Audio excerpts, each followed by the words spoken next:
Hello and welcome to the NightChild live stream. This is going to be a relatively short live stream. Hopefully, my video worked, which was a miracle in itself. I had a bit of a strange day. I was working on the video for a large part of the day, and it was strange because I'm a quiet person, and something happened. I was watching the Sign of the Times video, and it just really hit me. The loss of Prince. It was strange because I obviously felt it at the time when we lost Prince, but it just hit me today. Just what we experienced, and to see the talent of that man, and I feel so privileged to have been, on Earth at the same time as such a remarkable artist. And I feel incredibly privileged, and it really hit me today. I don't know why. It just it felt really emotional. It felt really almost difficult to deal with, and I just miss him so much.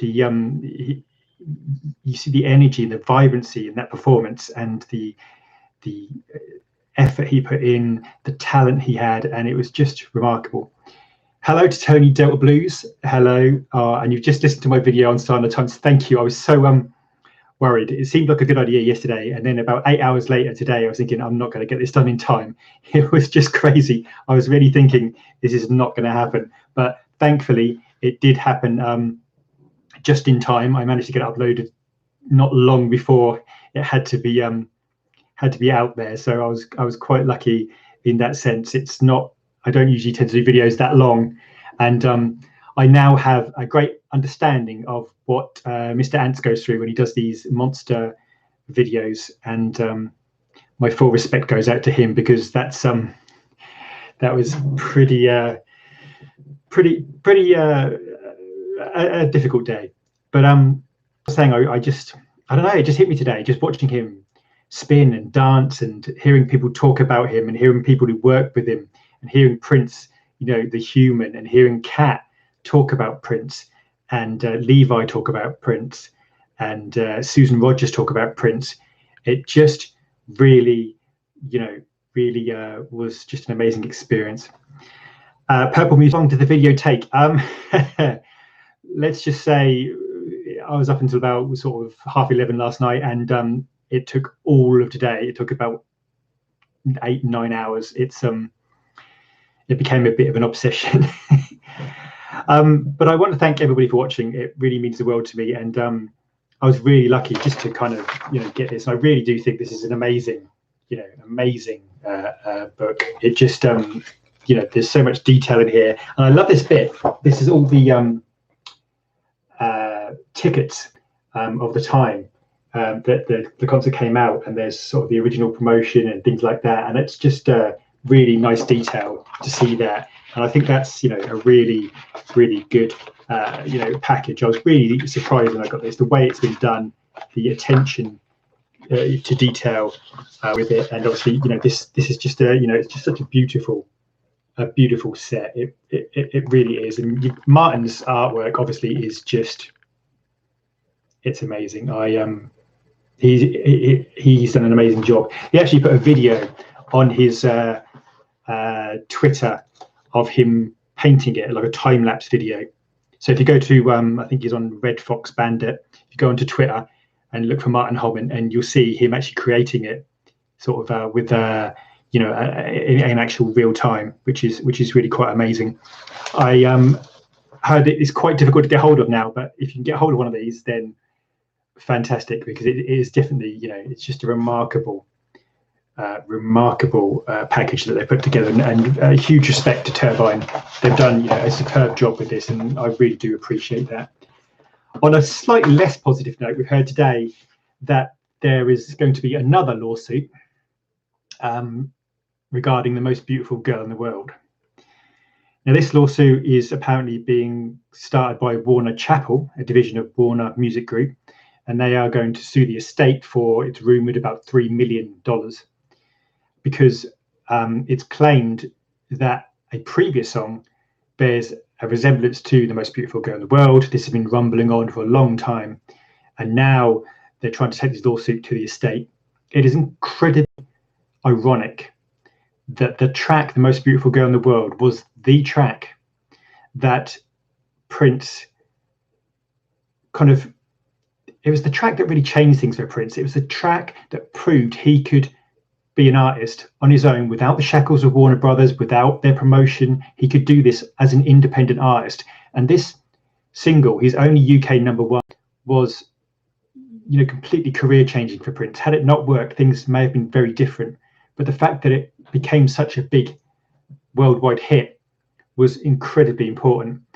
And so it's incredibly frustrating and ironic that Warners are suing the estate for the song that Prince used to prove he could be without Warners. It's a real shame, and it's also frustrating because this again is holding up anything being done on the Gold Experience. Now, the Gold Experience is being held hostage again. I mean, it was held hostage originally. Obviously, Prince said it would almost never be released. There was this ongoing battle with Warner Brothers. It was held hostage for such a long time. It lost a large amount of impetus. It didn't get the respect and appreciation that it should have done. It didn't get the love that it deserved. It's such a phenomenal album, but by the time it came out, it was the moment was not lost, but it was part of a bitter dispute. And again, now, sadly, for the second time in history, the Gold Experience is being held hostage. Obviously, without this song, this key song, it's going to be very difficult for the estate to release this album in any expanded form or any deluxe version. And that's a crying shame, because we need to have some great examples of Prince's work in the mid-90s, because although quite rightly, all his albums deserve attention, and Purple Rain Deluxe, we've had 1999 Deluxe, we're about to have the Sign of the Times concert film, was superb. But we also need projects from the 90s. We need those albums that perhaps get overlooked. Obviously, Rave has come out, which is fantastic, and Emancipation has been re-released. But I think the Gold Experience deserves a full deluxe package, and this lawsuit, which has been going on for a, quite frankly, ridiculous amount of time, years and years and years, and it just needs to stop. It just needs to stop. It's ironic, because at the moment the song is probably not earning any money because it's not allowed to be out there. So it's surely in everybody's interest, whatever the settlement, for the song to be out there earning money, because everybody's losing at the moment. The fans are losing because they don't get to hear the song, and even the people who are suing are losing because the song's not making the money that it should. It's hard for me to comment on whether the case has had many judgments, some for, some against. It's a very complicated legal system, and this is largely based in Italy, and it's very difficult to see a quick and easy end to this. It's a real shame that it's come to this, because the one thing we do not, the estate, is to spend even more money on lawyers. We have spent way too much on lawyers. The amount of money bleeding from the estate is not good. We need to focus on the music. We need to focus on getting it out there. That should be the concern. These lawsuits need to be settled as quickly as possible and as efficiently as possible, and hopefully they'll be able to do that and move on with that. I think that's really, really important. I also have heard a lot of people talk about Morris Day's book, which is coming out quite soon.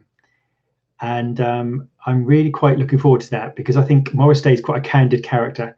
He's someone who's had his struggles in the past. He's struggled with obviously drug addiction.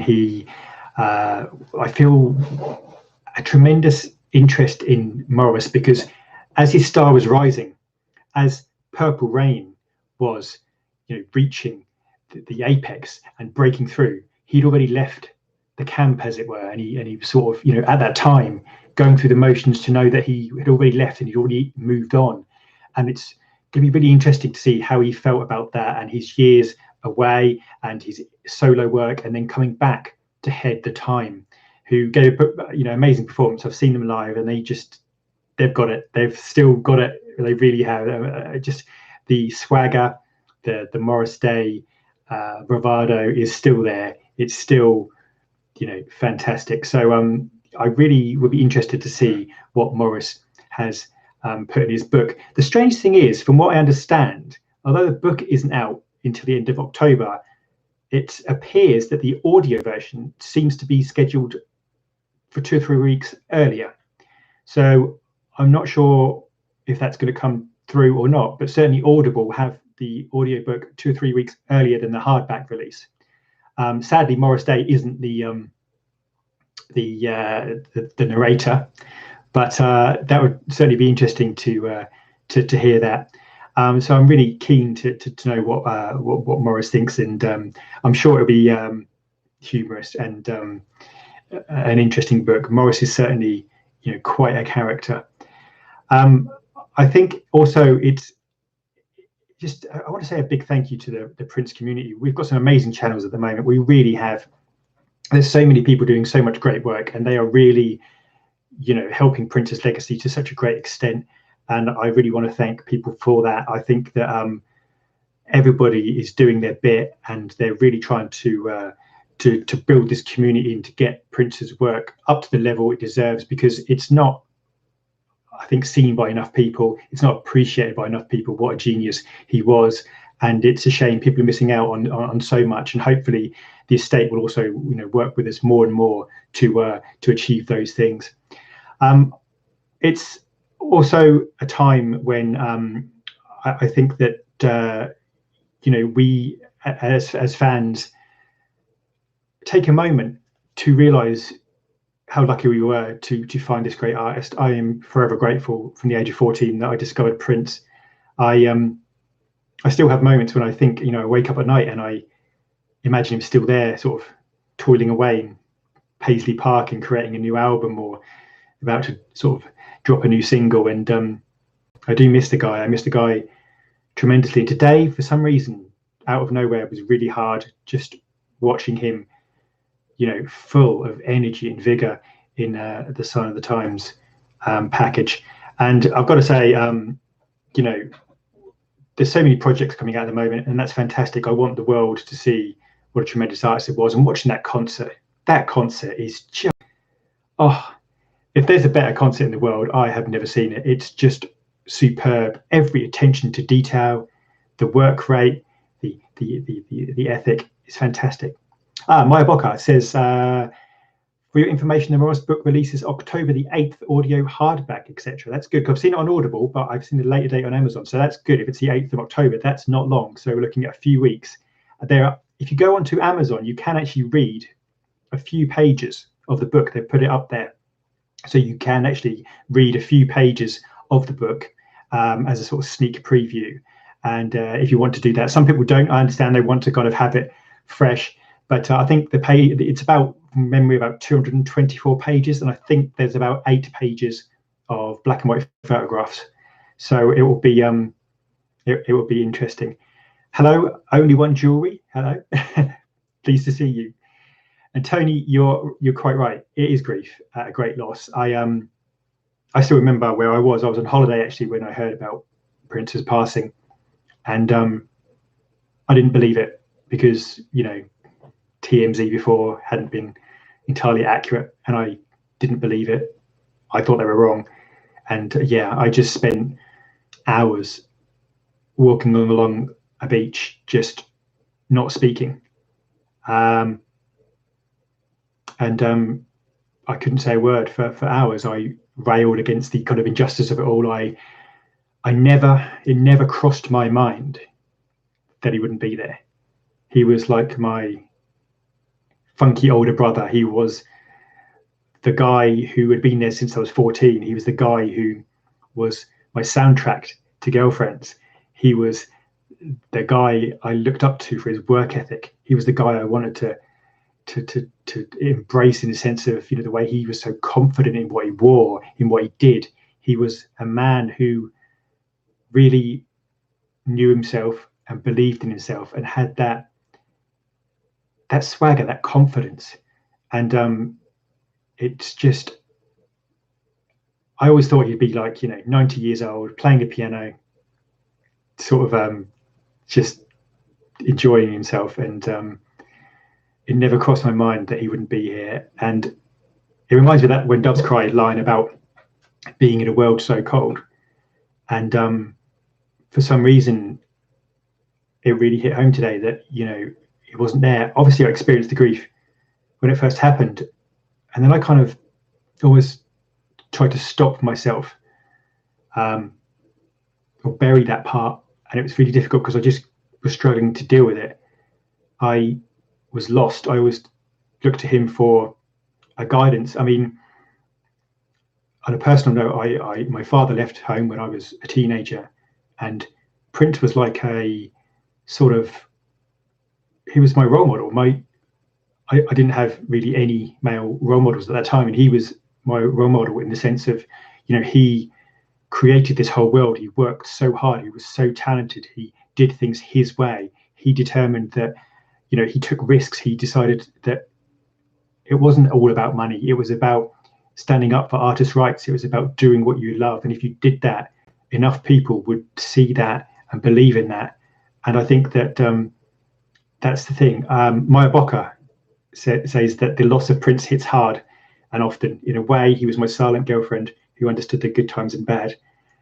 That's quite true, I think, in the sense that every emotion was expressed through a Prince song, whether it was the seduction, whether it was euphoria in tracks like "Play in the Sunshine," or or even I suppose even 3121, just the joyous upbeat of that. But then there was these heartbreaking ballads like "Dark" or "Solo" or "Power Fantastic," which were haunting and mesmeric and transported you into another world. And you could just close your eyes and listen to those, and you would, for just a few moments, be out of this world which is often about money, responsibilities, 1,001 demands on you, but you could just be transported and you could just feel it here. I'm wearing the Sign of the Times t-shirt here, but you could feel it right here. It just thuds into your chest. And it's really hard to explain to people who don't know how it felt to lose him. I mean, he'd been there since I was 14. And, I was, I was in my 40s by the time we lost him. And it's incredibly difficult to explain to people how that feels. And some people think, oh, it's silly. It's a pop star. What does it matter? It wasn't. It wasn't like that for me at all. This was, my older brother who reassured me. It was, I'm autistic, and we have special interests, and Prince was my special interest. He made it okay to be different. He was different. You can see the Love Sexy pictures. No one looked like him. He was different, and he gave us that confidence that, do you know what? It doesn't matter if nobody else gets it. If you get it, if you believe in it, if you want to do it, then do it. If you want to write, if you want to sing, if you want to dance, then do those things and don't stop and keep being the best you can be. And ultimately, you'll get respect through that and you'll be appreciated through that. And that's the thing about Prince. Susan Rogers made a really good point. Susan Rogers said there were kind of three different audiences for artists. There's the general public, there's other musicians, and there's critics. And very few artists ever get respected and appreciated and loved by all three groups. Prince did. He was a huge commercial success. The general public loved him, and at his peak, there was practically no bigger star in the world. He was commercially appreciated. Other musicians across the board respect Prince. I've not heard a musician who doesn't respect Prince. Prince is considered the musician's musician. He is phenomenal. And the critics adored him. At times, yes, they didn't, but there were many times when they did appreciate him and adore him. Through Purple Rain, through Parade, through Sign of the Times, Love Sexy. You know, there's so many times, and The Gold Experience, 3121. There's so many times when he got the respect of those three groups, and it's very, very unusual for any artist to do that, and it's incredibly rare that it happens. I think Mr. Answer summed it up well. He said, "It felt like losing a family member to me. He was more than a pop star. He was a soundtrack to life, a philosophy, a way of life." And it was. It absolutely was. It the outpouring of grief when he passed was shocking. I mean, in a good way, in the sense of we were shocked, but it was good to see the world realize what an artist he was. Everything lit up purple. Everybody came out. Everybody sung his songs. Everybody came forward and said what an amazing artist he was. I just really wished he could have felt that love all the time. I think from a lot of us, he felt that love. And there were times when, you know, there were fewer of us and times when there were more of us. But I hope he felt that love, and I hope he realized how much he was appreciated. For Prince, music and creating music was like breathing. He couldn't stop doing it. This wasn't a job. He said before that, you know, he didn't feel like he worked. It was just what he did. He had to do it, and his vault proved that he created so much more than than it could even possibly put out. And I think that's totally true. Crazy Rich King said, seeing the pictures of the vault and so much work poured out of him, and he was so prolific, and this was what he did day in, day out. He said it was both a blessing and a curse. And I think you know, that is a measure of the man that he was. Lots of things came out after he passed about his philanthropy. I mean, he always gave to charity throughout his career. He was always doing coat drives. He made many donations to many charities under the condition that they did not say the donations were from him, that the donations were, you know, made anonymously. And there was a great story. We saw Afshin Shahidi, who was Prince's photographer for quite a while, and he said he took some pictures of Prince at a charity event where he was giving donations and helping the charity, and he showed Prince, and Prince liked them, but he said you can never show anybody. He didn't want it to be about that. He didn't want it to be about recognition. He wanted it to be about helping people, and he knew he was in a position to help people. And I think that's remarkable. People forget the love for one another charity tour.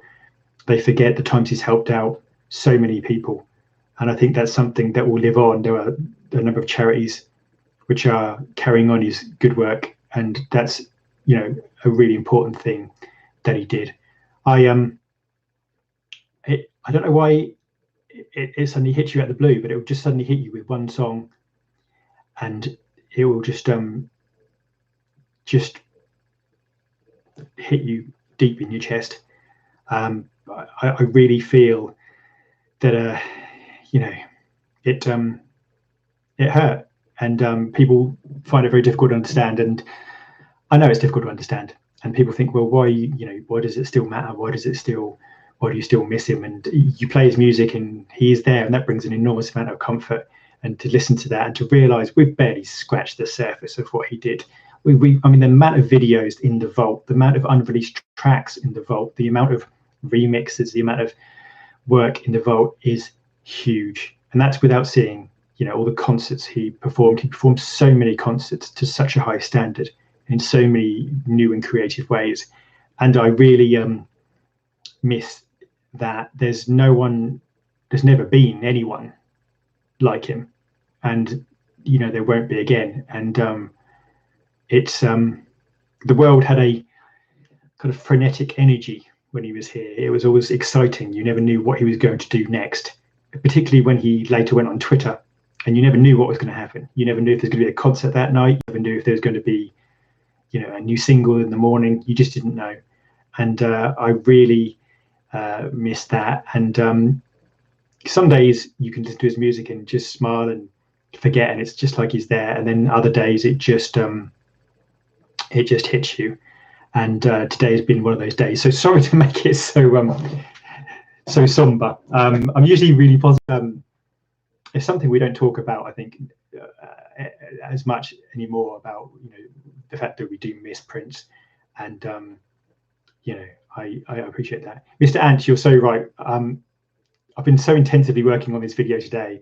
It just hits you deeply, and I appreciate that. The Sign of the Times video, so that was a pleasure. I want to thank Turbine Media. They have been fantastic. And Callum Waddell of Turbine Media, he was incredibly kind to me. I was incredibly flattered to have my name in the credits, and it was totally undeserved. There was a lot of people who helped, and they know who they are, and I mentioned many of them in the video. People who just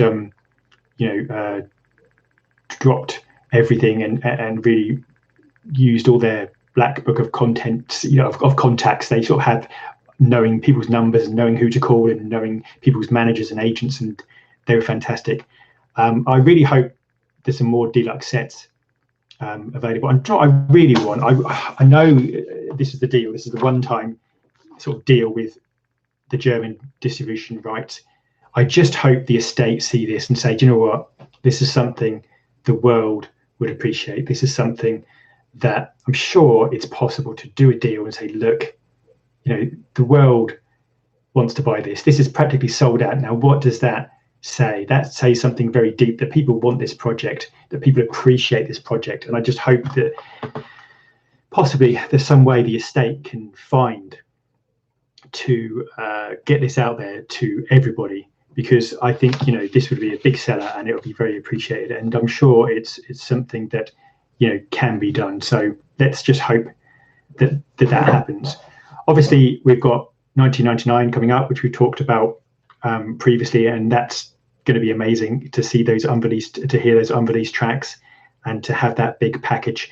The latest news I've heard is that some of the prices are coming down, particularly on Amazon, and from the estate, the prices are dropping. I don't know if they'll drop any more, but they are dropping and becoming cheaper, which is obviously good. They've obviously looked at that and decided that, if they can sort of bring it down a little bit, that would certainly help, because obviously the 10 LP set is quite expensive. So I was glad to see a bit of movement there. That's really encouraging. I also think we've had a number of the re-releases. Obviously, Versace hasn't gone down quite so well, but hey, Peace Love's in the house. Now, for those of you who don't know Peace Love's channel, that's crazy. Peace Love has a phenomenal Prince channel, Peace Love and Prince, and she is wow, she's the most accommodating, welcoming, loving, stylish person I know. Her videos are a work of art on their own. They really are. You cannot, I tell you what, if you ever feel a bit down, if you ever feel a little bit, you've had enough, or you feel a bit down, go to her channel and watch one of her videos, and it will just lift you up. It really will.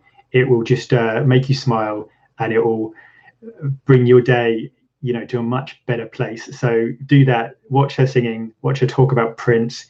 I love the way she calls him our guy. It's just a sign of absolute love. And go and subscribe to her channel. She's already one of the bigger channels out there, and she is an absolute inspiration to me. And she's always been incredibly sweet to me. She really, really has.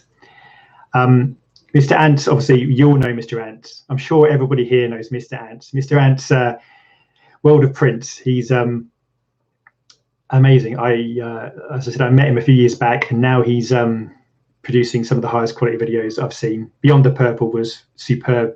If you check out Beyond the Purple, his video on the Mr. Ants World of Prince, it is just, it's like a documentary. It's like a top quality documentary. I'm incredibly jealous. And he quite rightly deserves, the success he's getting at the moment. And he's always been an incredibly decent guy. And, he's become a brother to me, as has Mr. Purple Music. I have two brothers now. And, that really means the world to me. Crazy Rich King, how many times have you seen Prince in concert? I don't know. I got into Prince in 1989. The first concert I saw was the Nude Tour. And the Nude Tour, that was brilliant. First of all, telling my mum that I'm going to see the Nude Tour didn't start things off particularly well. She was a little concerned. And it was strange because looking at that, he called it the Nude Tour because obviously it was a stripped down tour compared to, say, Some of the Times or Love Sexy. But looking at it now, it seems quite a full production. I mean, bearing in mind, if you compare it to Third Eye Girl or obviously Piano with a Microphone, it's a whole big production. But it's called the Nude Tour. But it was actually quite a lot to it, a lot of dancers, lights and effects. So it was quite interesting that he called it the Nude Tour. Obviously, in comparison, it was stripped down, but by later standards, it wasn't. And I loved that. I loved the feel and the look. I loved that kind of whole graffiti bridge era. I really did. I thought on the Nude Tour for me, the Question of You, Electric Man sequence is just remarkable. It's gospel. He's screaming. It's the thudding bassy drums. It's just extraordinary. And hearing songs that you wouldn't hear again. I mean, there were songs like The Future, which you just didn't hear again after the Batman era. A lot of the songs from Batman rarely got played again. I was lucky enough over time to see a number of other concerts, Diamonds and Pearls. Obviously, that was something that was really powerful because that was a huge performance with the floating bed coming over the crowd. Diamond and Pearl, Maite, the beginning of Maite. I was lucky to see that, and I would have to say my favourite concerts would be either the London O2 shows when he did 21 Nights. That was superb. It was just unparalleled. But my favourite concert ever was the Hit and Run tour in London when he came to Shepherd's Bush with Third Eye Girl. And he announced it, well, Third Eye Girl announced it, I think it was on Radio 6 at 12 o'clock. And I ran to the train station, got on a train, got to London in a couple of hours, queued up, managed to get in the wrong queue. I got in the queue for the cash machine rather than the concert, but eventually I got there and I stood there and I queued for about 6 or 7 hours. Then there was talk about it being £70, something like that. Then we heard that it was going to be £10, only £10 to get in, which was amazing. They brought out hot chocolate to people in the queue and it was remarkable. Got into the concert, got within about 6 foot of the front, and for 2.5 hours, Prince played 40 odd songs, and he played Endorphin Machine, and he played Chaos and Disorder, and he played I Can Never Take the Place of Your Man. And I said to myself, I really wanted to see Something in the Water Does Not Compute. And he did, and he played that, and it was superb. And Bambi, and 40 songs, 2.5 hours, £10. He was on fire.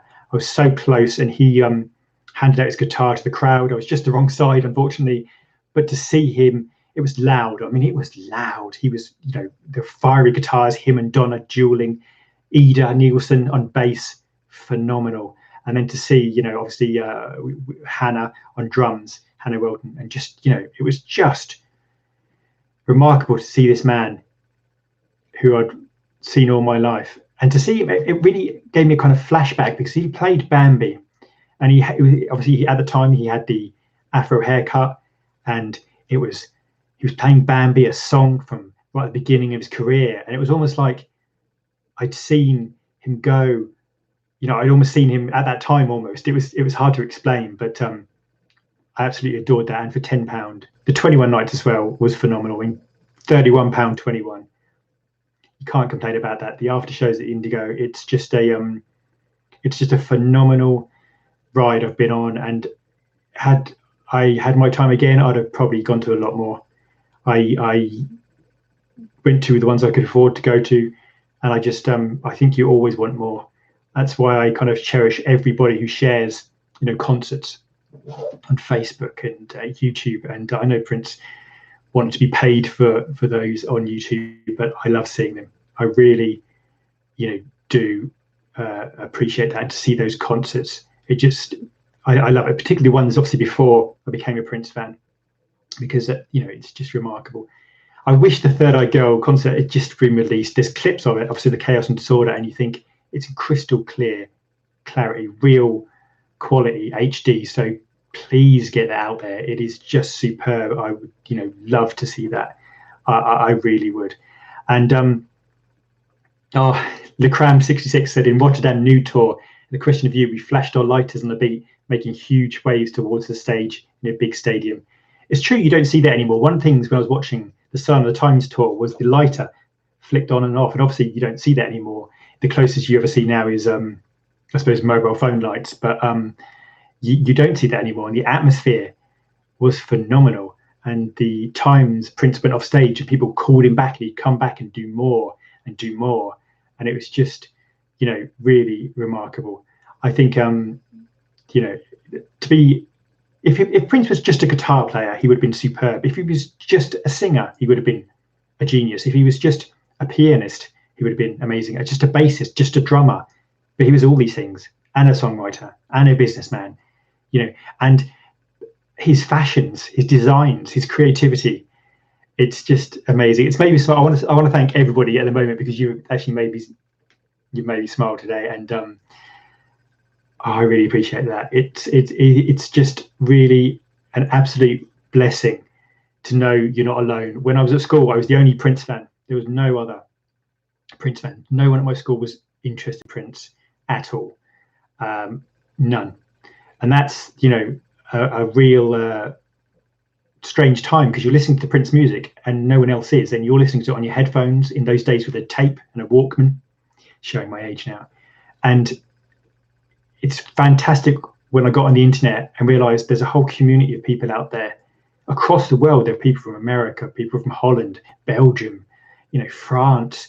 You've got people from Italy, you've got people from, you know, Canada, everywhere across the world, that appreciate Prince's work and have superb knowledge of Prince's work, and share the love of his work on Facebook groups, on Twitter, on YouTube, you know. And you meet some people, if you're lucky enough to meet them where you live. And I've met people from Norway and from Sweden, and they just come up to you and they talk to you about Prince, the experiences they've had, the moments they've had, perhaps they've been on stage with him and things like that. And it's just so wonderful to have that community, because for such a long time I had his music and that was phenomenal and superb, and I wouldn't trade that for the world. But it was also so nice to find a whole community of people out there who appreciated Prince, because from a kind of selfish point of view, it really helped me, because I'm not social. In a way, my autism means I don't find it easy to talk to people. This is so far out of my comfort zone, I couldn't tell you. But to be able to talk to people online and to be able to be part of this community just means the world to me. And I've got to say, every Prince YouTube channel has, without exception, has been incredibly sweet to me. They've all messaged me and I feel incredibly honored. I feel, like I said, like a kid at the grown-up table. And to be in this position, just to be a small part of it, it's all I ever wanted, and it just means the world to me. It really does. My aim when I first started was just to get to talk to some of those guys, get to talk to Peach and Black, get to talk to, at the time when I first started, Jester Jenkins was one of the main Prince YouTubers. Brandon Ousley was there. And, you know, Jester Jenkins really inspired me to do what I do. And the Peach and Black podcast really inspired me. And to, you know, be part of that just means the world to me. I was all I ever wanted to be, is just to be a part of this amazing community. And it's changed my life so much. I've met so many people and I've made some amazing friends, but also I've had a much deeper understanding of Prince's music, and a much more connected life, because without Prince I wouldn't have made any of these connections, and the internet has allowed that to happen in a way that it just simply wouldn't have happened. I'm not someone who finds it easy to sort of go out to places very much, and it's really got me out of myself. And I appreciate everybody to to be a part of that. Oh, thank you, peace, love. Jester is amazing. He's just such a creative mind. And Jester Jenkins, if people don't know, huge Prince fan, but he got to work with Prince. He got to go to Paisley Park. He got to be a part of it. He got to go there, and his experiences meeting Prince and having Prince take him out there are just extraordinary. If you find him on Twitter, Jester Jenkins, or just type that into Google, and he's had some amazing experiences, and it's an honor to get to talk to him. It really is, and he's always incredibly sweet. When I made one of my first videos that got retweeted by Prince, he was the first person to message me within minutes to send me an incredibly wonderful message, and he took his time to do that, and I will never forget that. I really won't. Am I excited for the 1999 stuff? Yes, basically yes. The unreleased songs I think are getting all the attention, but I am very excited actually to hear the remastering of it. I think that's actually going to be, for me, very exciting. There are certain songs on there, Something the Water Does Not Compute, or Let's Pretend We're Married, or Lady Cab Driver, that for me are some of the most important and seminal Prince songs there are. For me, and this is probably going to sound a bit controversial, but I find 1999 even more interesting than Purple Rain in many ways. There are longer or extended tracks. I think Prince really takes his time and is on a cusp of amazing greatness.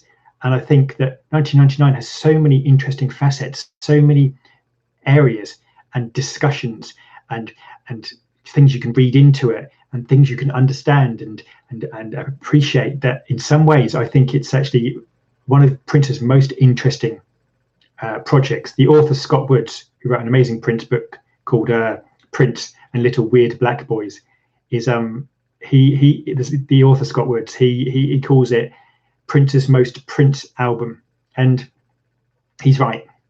It really is. It's Prince off the hook, unrestrained, and full of he wants to prove to the world what he can do. And bearing in mind, at this point, the double album was a risk, and at the time when I first got it, they couldn't fit DMSR on the album, so they left it off, and you could only get it on certain configurations. And I didn't hear DMSR as part of the album until a fair bit later, because obviously this is pre-internet.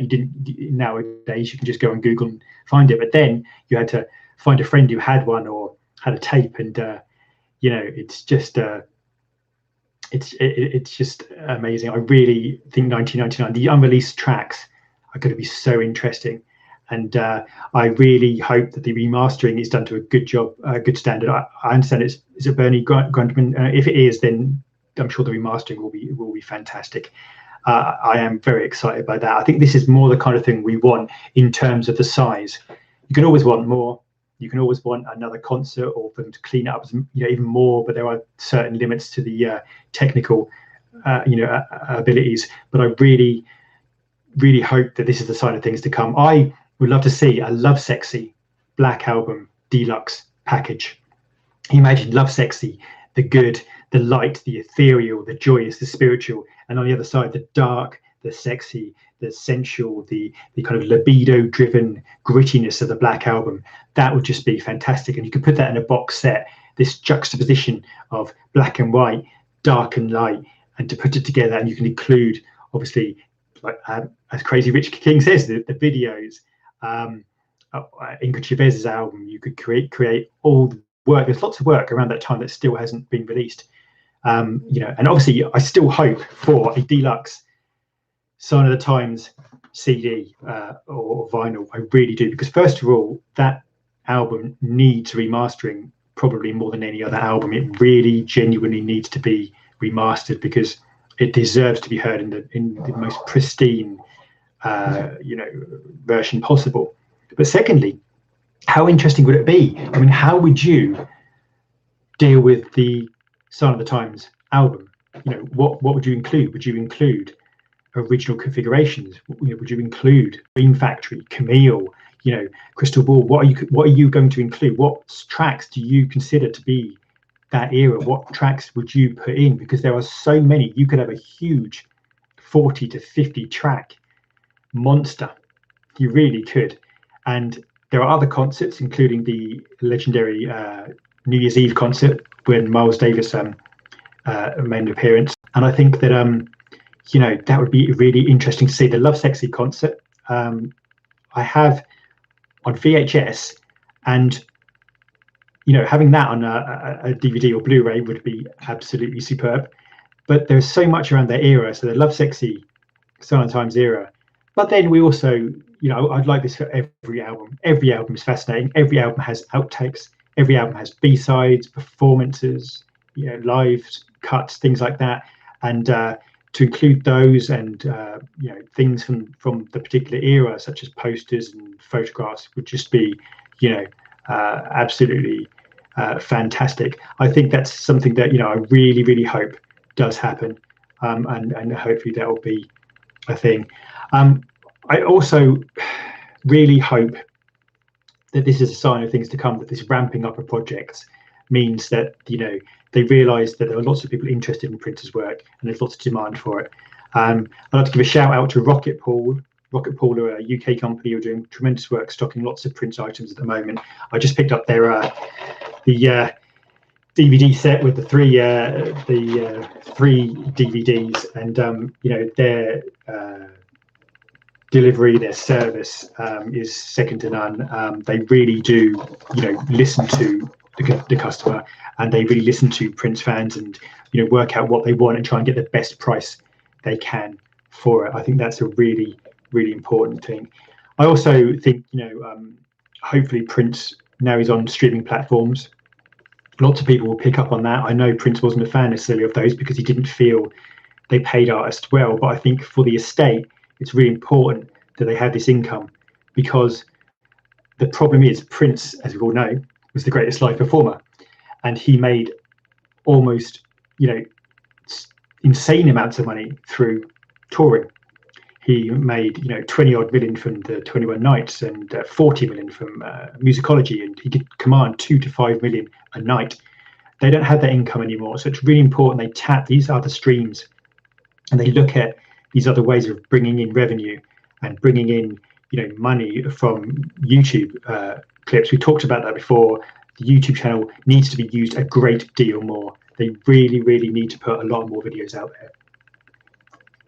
I really think that it's not right that Purple Rain isn't on the official channel. Purple Rain is the biggest Prince song ever, and it's not on the official channel, and that's bizarre. I think the amount of concerts they could put out on there to earn revenue would be incredibly appreciated, and hopefully they'll really get onto that, because his YouTube channel really should be one of the best places to go for live performances ever. It really should, and hopefully that will happen. I really hope they utilize that, and we need to be putting out a much quicker rate, because that's easy money in the sense of, yes, it's not huge amounts of money, but it does bring in money. It brings in hundreds of thousands of pounds and more, and I think that's really important.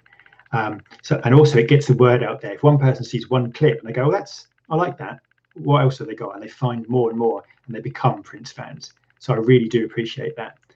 I'm going to go in a moment, but I just want to say that I really want to do this as a thank you to all of you for supporting me for the years I've been doing this.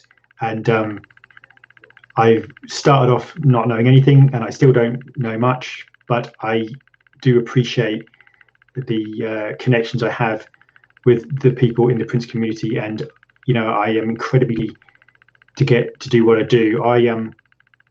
My ambition was to always try and get 100 viewers on my videos, and most of the time I get that, so I'm very happy. So anything more than that to me is an absolute bonus. Crazy Rich King says the estate should make a deal with Netflix, and I couldn't agree more. We talked about this the other day. Obviously, the Ava DuVernay documentary, sadly, she's left as director, but the documentary should still be happening, but we don't know how long it's going to take. there is no reason at all why they can't put Prince concerts on there right now. They really could put Prince concerts on there right now. People would watch them, they'd appreciate them, there'd be an income for the estate, but also it's such an easy thing to do. And you should better go on Netflix and choose to watch a Prince concert any night of the week that you fancy. You really should be able to go on there and say, I want to watch a musicology tour, I want to watch Love Sexy, I want to watch Purple Rain, I want to watch, 1999, any concert you should be able to get on Netflix. It's how a lot of people access music and music concerts nowadays, and I think it's really important that they use that modern media and the ways that people look for and search for music. Mr. Ant says, let's get Peace Love on a live stream NPG trio video. That would be fantastic. I don't know if she has the insurance to put up with us three, but that would be fantastic. It would be an absolute honor. I think she's absolutely incredible, and I think she would be a sensible voice of reason amidst our chaos. I don't know, but I really hope that that Prince's appreciation keeps growing, and we keep getting more and more people interested in Prince. One of the biggest challenges we have really is bringing Prince to the next generation. And I have to tell you, I'm sure Mr. Ants won't mind me saying that me and Mr. Ants and a few others have looked at our YouTube channels, and the viewership from obviously young people isn't great. And I really, bye Tony, you take care. And I hope that we can do something to really introduce the next generation to Prince. The good thing is there's lots of artists like Janelle Monáe, Lizzo as well, lots of artists who are really picking up on Prince's work. Bruno Mars is Morris Day in lots of ways in terms of Uptown Funk. I mean, that's the time.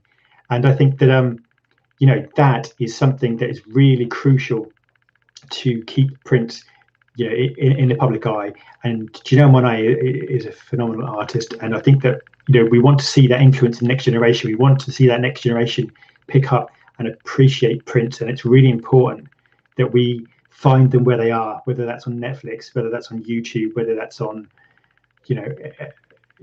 streaming sites, Spotify or whatever. We need to connect and to keep growing this fan base, because we want to pass on our love for this artist, and we want this artist to be embraced, not just now, but ongoing. You think about artists like Mozart and Bach, Tchaikovsky, hundreds of years ago, still, in the public consciousness, still considered geniuses. And we need to ensure that this happens with Prince. We need to ensure that in 100, 200 years' time, people are still talking about Prince. And I feel extraordinarily honored to be around on Earth at a time when he was here, because he changed my life and he really helped me deal with so many things, whether that be anger, listening to When Doves Cry, sort of rage against the world, or the kind of soulful exploration of Graffiti Bridge, or just the sheer partying notion of some of his tracks, and also sex. It's a way to communicate sex to people at that time, and God. And Prince wasn't afraid to answer these questions, and that's what I admire about Prince. He wasn't afraid to have his philosophical heart open, and he would discuss things. It doesn't really matter whether you agree with him or not. It's just the fact he was brave enough to do that, and he was on his own journey. He was trying to find reasons and understand things, and he was a hungry mind wanting to learn things. Michelle says, I want that poster behind you, NightChild, the black and white one. That's a cardboard stand, and that is from my good friend Purple Music, who that was the very first thing he did when I met him. I hadn't met him. He communicated to me, and he turned up at my house with this. I mean, I thought it was going to be like a CD or a badge or something, and he turned up with this full-size cutout, and it's remarkable, and that tells you the kind of guy he is. It's It's just bizarre. But I really do appreciate everybody here.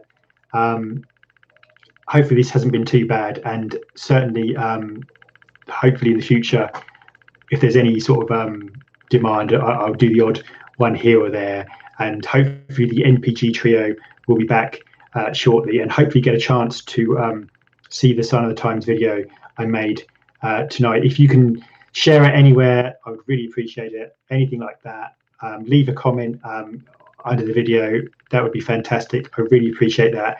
I am totally exhausted after today, and I'm going to take a few days off, but I want to say that you are the best community that I've ever known, and hopefully I will meet some of you in London if you're going in December to the NPG gig where they play at Shepherd's Bush, which is where I saw Prince play with Third Eye Girl and The Revolution later on, and hopefully we'll have a really good night with the NPG. Obviously Maurice Hayes suffered a terrible fire, and the fire burnt down most of his home, and he's lost lots of musical instruments, and we've had a fundraiser and we've managed to get over $25,000 for him to help him try and get back on his feet. And you know, it'd be really good to see him, and hopefully he'll be okay for that, and we wish him all the best. We really do, Maurice, because you're the kindest man I've ever met. You were incredibly sweet to me. You were very open and decent and funny, and you know, we are proud to be able to help in some small way we can. So you all take care, and look after yourself, and I will see you all soon. Thank you from the bottom of my heart.